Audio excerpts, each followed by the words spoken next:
Bismillahirrahmanirrahim. Assalamualaikum guys. Hari ini hari Sabtu. Okey. Kita sekarang berada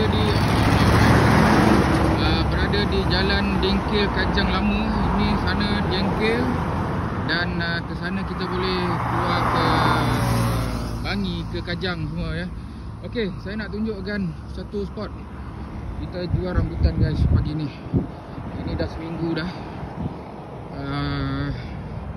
Mertua saya, anak-anak saudara jual dekat sini, berdekatan bersebelahan dengan kafe kayu Okay, so ini kita jual rambutan, kita jual juga sambal pecel. Siapa-siapa yang nak order sambal pecel, memang padu punya ni.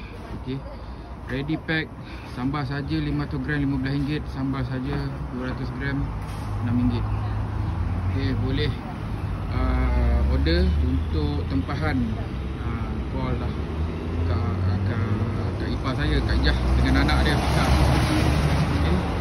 So sambal pecel dan dekat sini kita ada rambutan.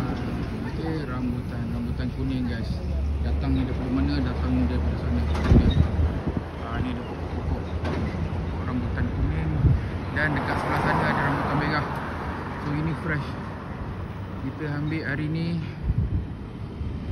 kita jual hari ni juga. Okay, so ini berdekatan jalan senang je, singgah je dekat tepi ni, berhenti dan boleh ambil. 1 kilo RM5, 1 kilo RM5.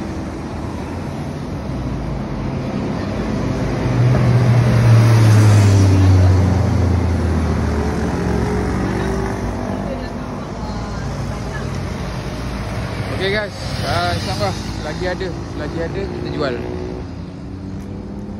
Baik, Assalamualaikum.